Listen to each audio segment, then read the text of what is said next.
G தமிழ்ல telecast ஆயிட்டு இருக்க சரிகமப லிட்டில் சாம்பியன் சீசன் 4 சமீபத்தில் தான் நடந்து முடிஞ்ச நிலையில இப்ப சீனியருக்கான சீசன் 5 இப்ப ஆரம்பிச்சிட்டாங்க. கடந்த 2 வாரமாவே இந்த சீசனுக்கான செலக்ஷன் ரவுண்ட் தான் நடந்துகிட்டு இருக்கு. அதை தொடர்ந்து இந்த வாரம் செலக்ஷன் பண்ண ரவுண்ட்ல தான் எல்லாருக்கும் ஷாக்கிங்கான அப்டேட் கிடைச்சிருக்கு.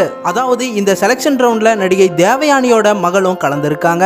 ஆரம்பத்துல அவங்க பாடும்போது அவங்க தான் தேவயானியோட மகள் அப்படிங்கிறது ஜட்ஜஸ் எல்லாருக்குமே தெரியாம தான் இருந்துட்டு இருந்திருக்கு. தேவயானி மகளான இனியா மயில் போல பொண்ணு ஒண்ணு அப்படிங்கிற சாங்க பாடி ஃபர்ஸ்ட் ரவுண்ட்லயே வந்து செலக்ஷன் ஆயிட்டாங்க. அதுக்கப்புறமா தான் நடிகை தேவயானி ஸ்டேஜுக்கு வந்திருப்பாங்க. அப்பதான் ஜட்ஜஸ்ல இருந்து எல்லாருமே வந்து ஷாக் ஆகி அவங்களுக்கு வெல்கம் கொடுத்து, மேம் நீங்க இந்த மேடையை தேர்ந்தெடுக்க காரணம் என்ன அப்படிங்கிற மாதிரி கேள்வியையும் கேட்டிருக்காங்க. தேவயானி அதுக்கு இந்த மேடை அவ்வளவு சீக்கிரமா யாருக்கும் கிடைக்காது, என்னோட மகளா இருந்தாலும் அவளோட சொந்த முயற்சியால மேல வரணும் அப்படிங்கிறது தான் என்னோட ஆசை. சோ அவ சொந்த முயற்சியால அவ செலக்ட் ஆகட்டும் அப்படிங்கிறதுக்காக தான் நான் இவ்வளவு நேரம் அமைதியா இருந்தேன். மேலும் என்னோட மகளை சினிமாவில் நடிகையாக்கணும் அப்படிங்கிறது தான் என்னோட லட்சியமா இருக்கு. அவளுக்குள்ள பாடுற திறமை இருக்கு அப்படிங்கிறத கண்டுபிடிச்சேன். அதனால தான் இந்த மேடையை நான் தேர்ந்தெடுத்து நான் கலந்துக்க வச்சிருக்கேன். அதனால தான் இந்த ரியாலிட்டி ஷோவில் அவளோட சொந்த முயற்சியால வரணும் அப்படின்னு நான் கலந்துக்க வச்சேன். தேவயானி பேசியிருக்காங்க. அடுத்த வாரத்துல இருந்து இந்த ஷோவை ஸ்டார்ட் பண்ணிடுவாங்க அப்படின்னு சொல்லலாம். முதல்ல இன்ட்ரோடக்ஷன் ரவுண்டு தான் நடக்கும். அதுக்கப்புறமா வாரம்